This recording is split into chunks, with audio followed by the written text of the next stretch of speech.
Shalom saudara, Bapak Ibu dimanapun saudara berada sekarang, apa kabar semua?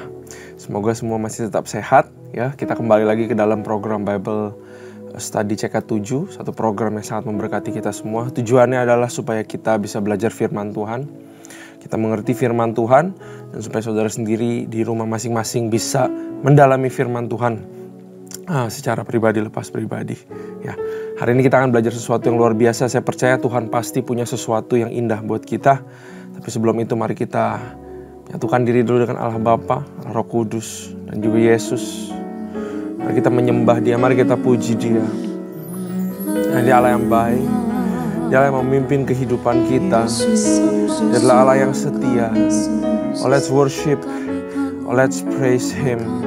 Orada pasti kita baik. Saudara bisa berbahasa roh, mari kita berbahasa roh. Arana maya rada pada kata ya rana kita bayar rada. Thank you Lord. Kau baik Tuhan. We need you Lord. Haleluya. Haleluya. Kau sungguh indah tiada taranya, sungguh menakjubkan, sungguh ajaib untuk dimengerti, lebih dari semua yang ada. Hikmat-Mu tiada terselami, kasih-Mu dalam tak terduga. Kau sungguh indah tiada taranya, mulia dan berkuasa. Kagum hormat akan Engkau, ku kagum hormat akan Engkau. Kau Allah yang layak dipuji, ku kagum akan Engkau.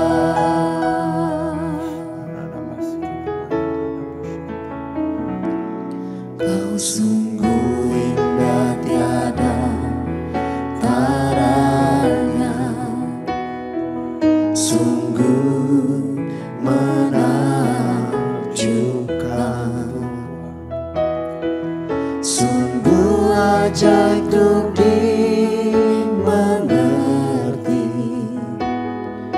lebih dari semua yang ada. Hikmat-Mu tiada terselami, kasih-Mu dalam tak terduga. Kau sungguh indah tiada taranya, mulia dan berkuasa.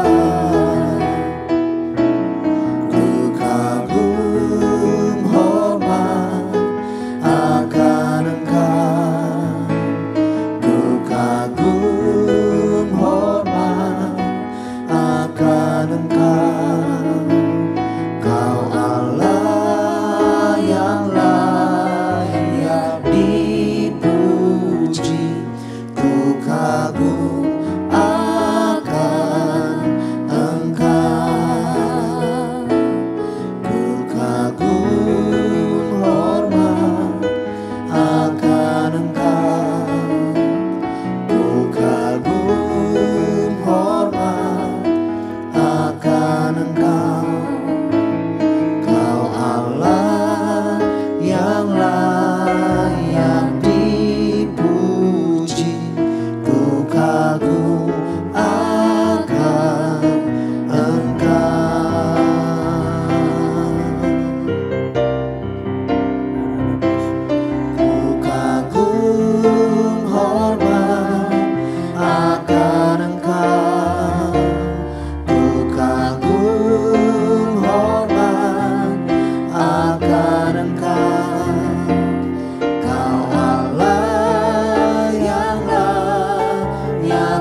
setia dalam hidupku Tuhan.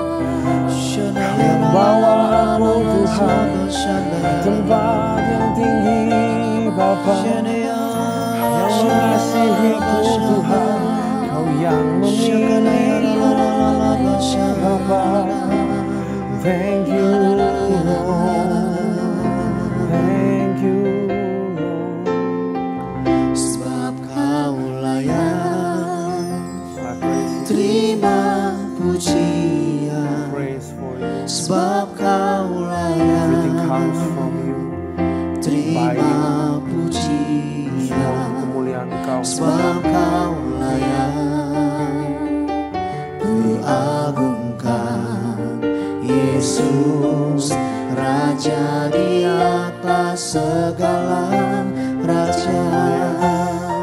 Sebab Kau layak terima pujian. Sebab Kau layak terima pujian. Sebab Kau layak kuagungkan Yesus, Raja di atas segala raja.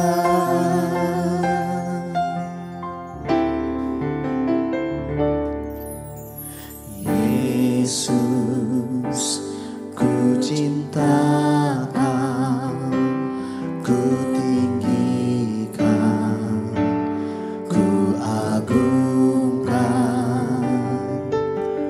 Aku kan memuji-Mu, baik di dalam suka dan duka.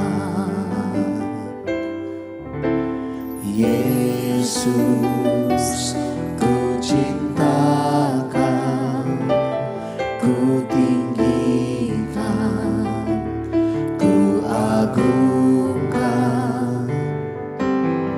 Aku kan memuji-Mu, baik di dalam suka dan duka. Sebab Kau layak terima pujian. Sebab Kau layak terima pujian.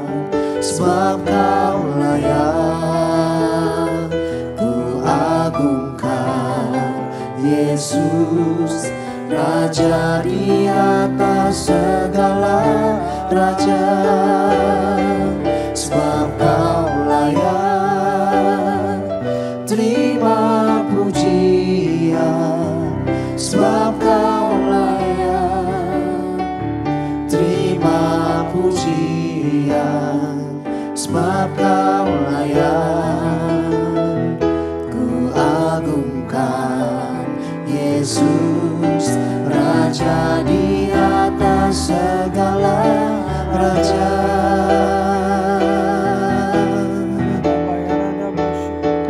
Sebab Kau layak terima pujian. Sebab Kau layak terima pujian. Sebab Kau layak kuagungkan Yesus, Raja di atas segala raja. Sebab Kau layak terima pujian. Sebab Kau layak terima pujian. Sebab Kau layak kuagungkan Yesus, Raja di atas segala raja. Raja di atas segala raja. Raja di atas segala raja.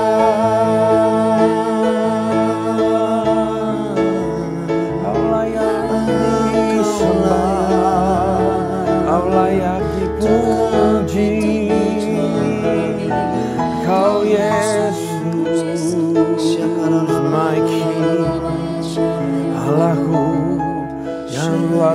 biasa. Ya radaba sih. Bapa, sungguh Kau layak dipuji, diagungkan selama-lamanya. Karena segala sesuatu darimu melalui Engkau. Dan juga harus kembali untuk Engkau ya Tuhan. Pakai kehidupan kami untuk menjadi alat yang layak untuk mempermuliakan Engkau ya Tuhan. Untuk melaksanakan perintah-Mu. Untuk melaksanakan amanat agung Tuhan. Ini kami ya Tuhan. Ini semua kehidupan kami ya Bapa. Ajarin kami lewat firman-Mu. Sebagaimana hari ini kami akan baca firman-Mu, kami mau mengerti lebih banyak lagi Tuhan. Berikan kami pewahyuan, kata-kata yang baru, urapan yang baru Kau boleh jamah lidah bibirku ya Bapa. Jamah semua jemaat yang mendengar, harus memperoleh pewahyuan sesuai sama situasi masing-masing ya Bapa. Biar firman ini tertabur dan tidak sia-sia dan berbuah buat kami semua. Dalam nama Tuhan Yesus, kami siap untuk belajar. Haleluya, amin. Shalom sekali lagi saudara. Mari kita buka firman Tuhan. Hari ini kita akan belajar di 2 Tawarik pasal yang ke-9. 2 Tawarik pasal ke-9 masih mengulang tentang Salomo. Ya, ini justru bisa dibilang seperti sudah mendekati akhir daripada cerita Salomo di 2 Tawarik pasal yang ke-9. Ya. 2 Tawarik pasal yang ke-9, saudara. Mari kita buka Alkitab sama-sama.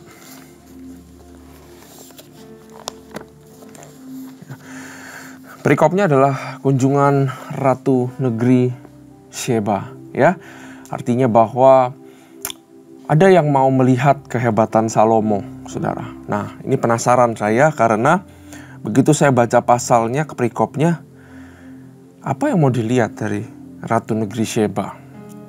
Begitu juga dengan kita, sering kita ada orang mau berkunjung ke rumah kita, ke gereja kita, ke area kita, saudara.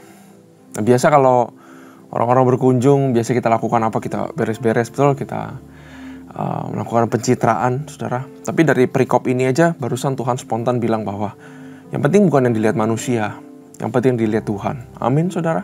Mari kita baca ayat 1. Ketika Ratu Negeri Sheba mendengar kabar tentang Salomo, ya, maka dengan pasukan pengiring yang sangat besar dan dengan unta-unta yang membawa rempah-rempah banyak emas dan batu permata yang mahal-mahal, datanglah ia ke Yerusalem hendak menguji Salomo dengan teka-teki. Ya, untuk melihat ini beneran apa cuma tipu-tipu gitu, apa cuma pencitraan ya. Setelah ia sampai kepada Salomo, dipercakapkannya lah segala yang ada dalam hatinya dengan dia. Dan Salomo menjawab dengan segala pertanyaan ratu itu. Bagi Salomo tidak ada yang tersembunyi yang tidak dapat dijawabnya untuk ratu itu. Ingat ya saudara, ini karena Tuhan.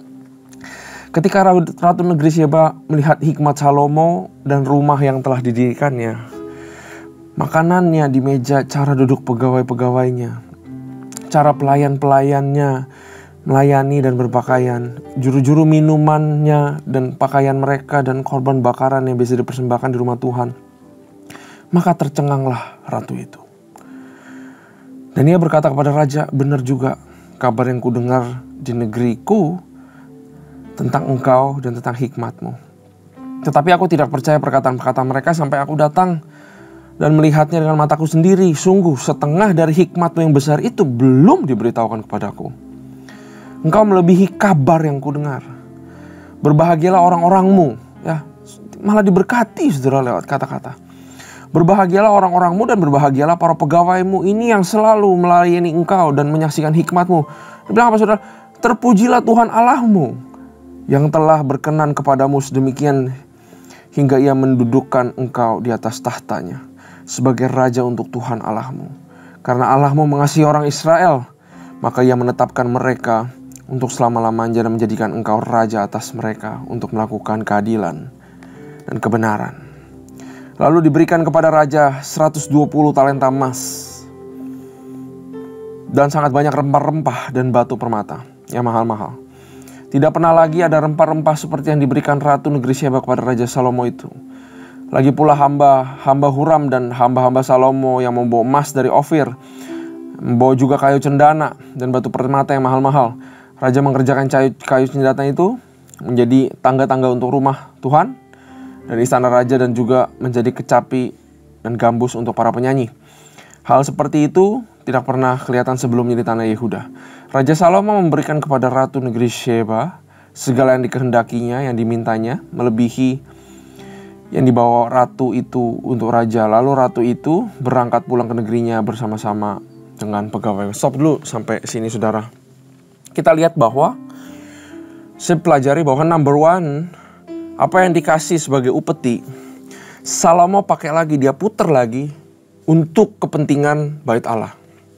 Untuk kepentingan pekerjaan Tuhan, dia buat kecapi, dia buat perbagus perbendaharaan rumah Tuhan. Lagi-lagi saya mau mengingatkan kita semua bahwa adalah kewajiban untuk semua orang Kristen saudara untuk berakar di dalam gereja dan membangun rumah Tuhan. Rumah Tuhan itu dipercayakan kepada tangan manusia. Tuhan adalah kepala dari gereja. Roh Kudus adalah Tuhan di dalam gereja. Sedangkan Yesus adalah Tuhan yang menjadi kepala daripada gereja. Tapi yang menjadi anggota tubuh yang ikut membangun gereja itu adalah orang-orang. Ini adalah partnership yang Tuhan pengen waktu dia bilang, aku mendirikan gerejaku di atas batu karang. Ya, bahwa kita harus ingat di dalam hati kita, rumah Tuhanlah yang harus menjadi prioritas utama kita sebagai orang Kristen. Kita sudah ditebus saudara. Kita adalah orang-orang yang bukan hidup buat diri sendiri lagi. Sama seperti Salomo menggambarkan sebuah cara-cara best practice yang seharusnya kita ikuti. Apa yang kita dapat, mari kita pakai lagi untuk Tuhan. Gak usah susah-susah saudara. Saya gak ngomongin tentang uang, tentang apapun. Ada sesuatu yang kita sudah dapat dari Tuhan. Namanya tenaga, pemikiran, talenta, dan juga waktu. 4. Tenaga, pemikiran, talenta, dan waktu. Itu dari Tuhan. Selayaknya kita kembalikan kepada Tuhan. Amin saudara. Ya. Jadi dimanapun kita berada, marketplace, atau apapun profesi kita, mari kita komit untuk berikan sesuatu balik kepada Tuhan. Apapun itu, saudara. Karena segala sesuatu berasal daripada Tuhan. Dan saudara perhatikan, si ratu ini, dia bilang, saya dengar sih sesuatu tentang kamu yang baik ya. Tapi begitu saya kesini, saya kaget. Semuanya ternyata, dari makanan, cara pegawainya, berpakaian, rumahnya, tata caranya, semua segala macam. Ini bukan cara organisasi atau cara kelola dari dunia, si ratu bilang. Nggak ketemu dari mau raja-raja manapun, termasuk saya. Ini dari mana cara-cara seperti ini? Itu berasal daripada hikmat. Dan hikmat itu ingat dari Tuhan. Jadi apa yang datang dari Tuhan harus kembali ke Tuhan. Makanya terakhir Ratu Sheba ini bilang, aku berikan kemuliaan, terpujilah Tuhan Allahmu. Salomo bisa ambil apa buat kemuliaannya? Gak ada saudara. Makanya jangan salah satu daripada kita yang membanggakan diri kita. Amin. Karena semua dari Tuhan dan untuk Tuhan. Ya, kita cuman vessel, kita cuman kendaraannya. Tapi kita harus willing untuk lakukan the best. Salomo is very excellent king. Semuanya excellent. Sehingga yang excellent itu dilihat orang. Dan orang bisa lihat, wow, beda banget ini. Sehingga dia memuliakan Bapamu yang di sorga. Tertulis di firman Tuhan, bahwa kalau kita lakukan sesuatu yang excellent, bahwa kita beda, menjadi tiang, menjadi terang dan garam. Bersinar, stand out. Tapi bukan cuma stand out, tapi juga memberikan rasa kepada sekitar kita. Memberikan perbedaan. Ya, bahwa ini bisa membuat orang heran akan kita. Dan dia akan memuliakan Tuhan. Amin, saudara. Mari kita lanjut baca. Penghasilan Salomo dan kekayaannya. Adapun berat emas yang dibawa kepada Salomo dalam 1 tahun ialah seberat 660 talenta. Ya, ini ayat 13 saya ada catat. 660 talenta, saudara, itu 25 ton. Bayangin, punya emas 25 ton. Belum terhitung yang dibawa oleh saudagar-saudagar, masih ada yang lain ternyata, dan pedagang-pedagang. Juga semua raja Arab dan bupati-bupati di negeri itu membawa emas dan perak pada Salomo. Ayat 15, Raja Salomo membuat 200 perisai besar dari emas tempaan. 600 sikal emas tempaan dipakainya untuk setiap perisai besar. Ini seperti emas nggak ada harganya, saudara. Ayat 16, Ia membuat juga 300 perisai kecil dari emas tempaan.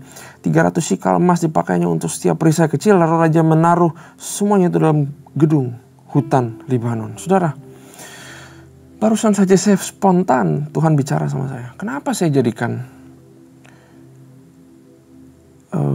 Salomo begitu kaya? 25 ton emas. Sehingga emas rasanya gak ada harganya. Sebenarnya Tuhan bikin Salomo begitu supaya Salomo sadar bahwa kekayaan tuh gak ada harganya di hadapan Tuhan. Yang ada harganya adalah pribadinya Tuhan.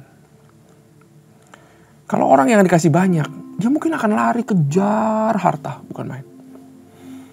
Setelah dapat harta biasanya akan kecewa, bukan? Ya, karena harta itu datang dan pergi, gak bilang-bilang, gak ketuk-ketuk. Ya, tapi ini kebalikannya. Tuhan justru sumpelin terus kekayaan kepada Salomo sehingga kekayaan itu sudah tidak bisa diukur lagi menjadi sesuatu yang diinginkan. Kekayaan di sini sudah menjadi sesuatu yang biasa. Sehingga dia pengen kasih message kepada Salomo dan kepada kita bahwa ada yang gak biasa, yaitu pribadinya Tuhan. Jangan pernah terbiasa dengan pribadinya Tuhan. Dia lebih daripada kekayaan itu. Saya bayangin kalau saya jadi Salomo, saya udah ada 25 ton emas dan belum yang lainnya. Mungkin saya akan cari contentment atau hidup buat apa lagi ya. Mungkin saya akan cari mau ngapain lagi ya. Apa kepuasan hidup, apa kebahagiaan yang sesungguhnya kalau bukan harta. Karena emas aja dibikin buat senjata. Senjata artinya buat dirusakin, saudara. Emas dipakai buat dirusakin, buat perang. Itu udah gak ada harganya.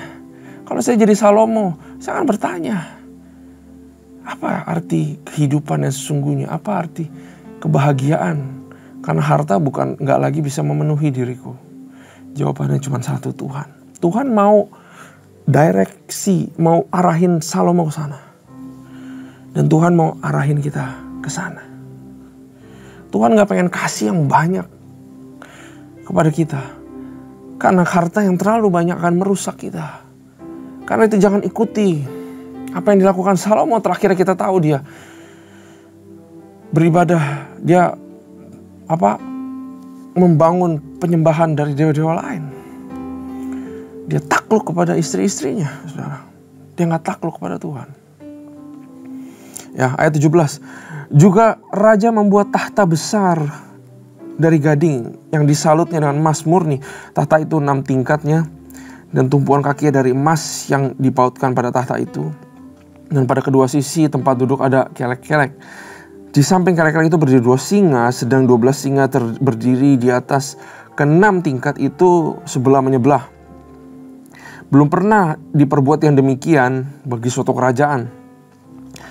Segala perkakas minuman Raja Salomo dari emas dan segala barang di gedung hutan Libanon itu dari emas murni. Perak tidak dianggap berharga pada zaman Salomo. Sebab raja mempunyai kapal-kapal yang berlayar ke Tarsis bersama-sama dengan orang-orang Huram. Dan sekali 3 tahun kapal-kapal Tarsis itu datang membawa emas dan perak serta gading, juga kera dan burung merak. Raja Salomo melebihi semua raja di bumi dalam hal kekayaan dan hikmat. Semua raja di bumi berikhtiar menghadap Salomo untuk menyaksikan hikmat yang telah ditaruh Allah di dalam hatinya. Mereka datang masing-masing membawa persembahannya, yakni barang-barang perak dan barang-barang emas, pakaian, senjata, rempah-rempah, kuda dan bagal, dan begitulah tahun demi tahun. Salomo mempunyai juga 4.000 kandang untuk kuda-kudanya dan kereta-keretanya, dan 12.000 orang berkuda yang ditempatkan di dalam kota kereta dan dekat raja di Yerusalem. Dan ia memerintah atas semua raja mulai dari sungai Efrat sampai negeri orang Filistin dan sampai ke tapal batas Mesir. Raja membuat banyaknya perak di Yerusalem sama seperti batu, dan banyak pohon kayu ara sama seperti pohon ara yang tumbuh di daerah bukit. Kuda untuk Salomo didatangkan dari Misraim dan dari segala negeri. Kemudian Salomo mati, saudara. Selebihnya dari riwayat Salomo dari awal sampai akhir, bukankah semuanya itu terus dalam riwayat Nabi Nathan dan dalam perbuatan Ahia orang Silo itu, dan dalam penglihatan Ido. Pelihat itu tentang Yerobeam bin Nebat. Salomo memerintah di Yerusalem atas seluruh Israel 40 tahun lamanya.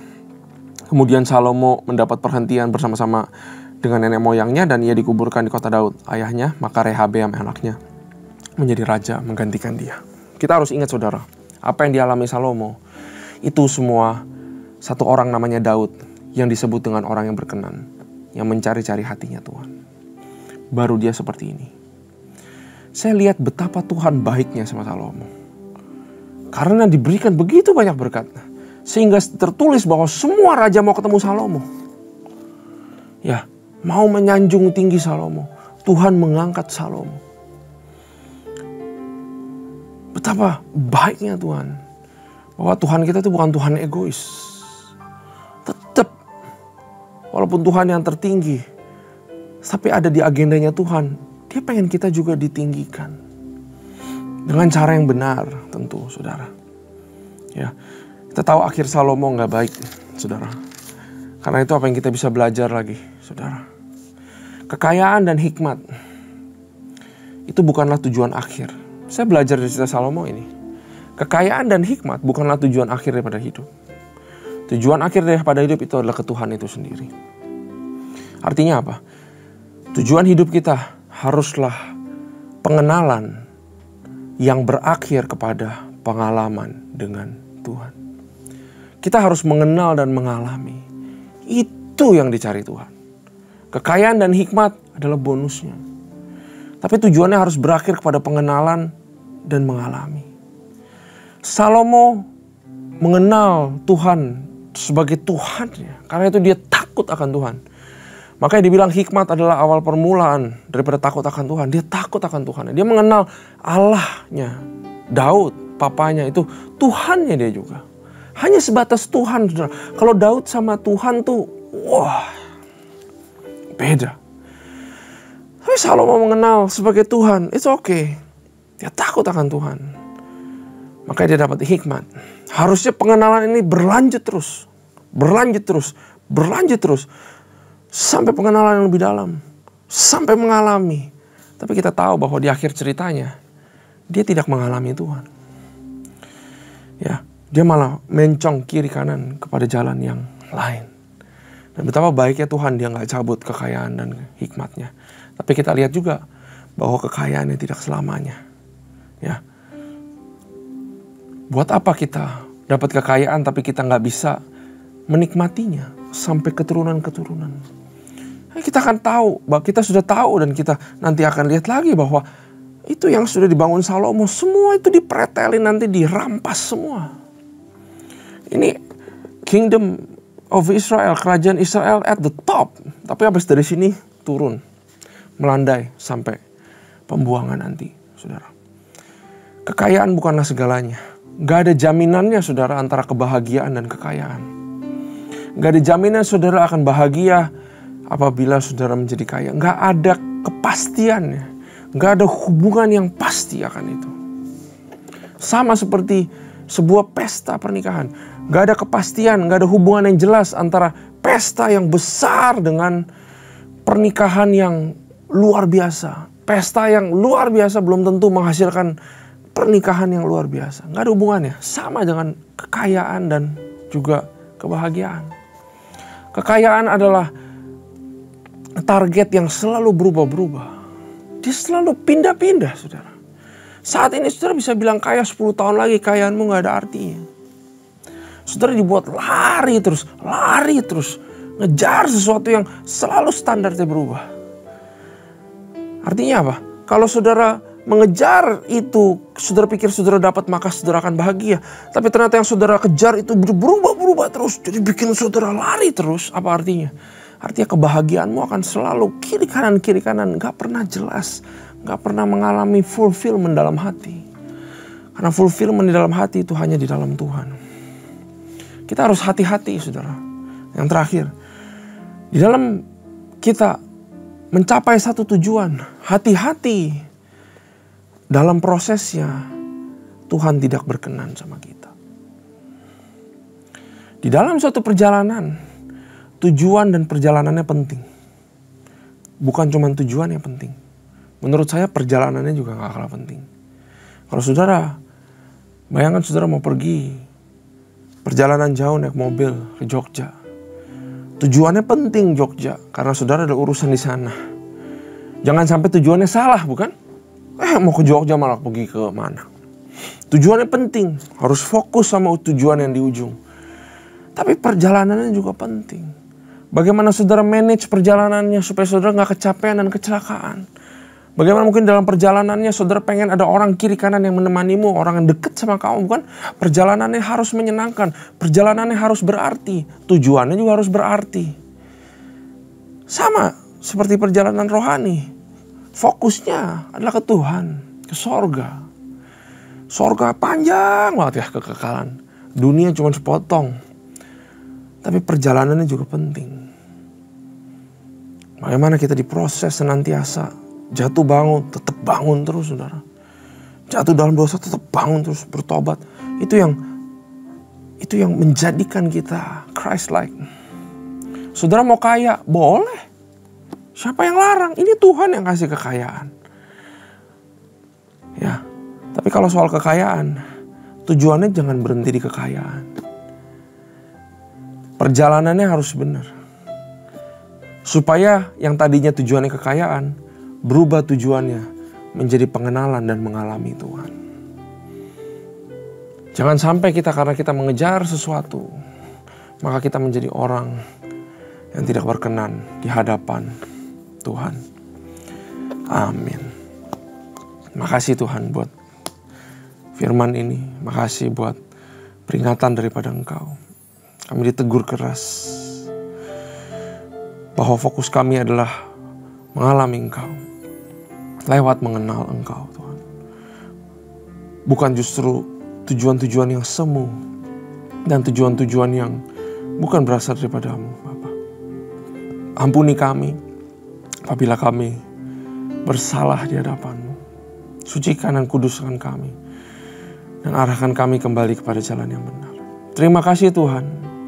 We are excited untuk membaca pasal yang selanjutnya. Hanya di dalam nama Tuhan Yesus, kami telah belajar, kami telah memuji, menyembah, berdoa, semua untuk kemuliaan Engkau. Haleluya. Amin. Tuhan Yesus memberkati.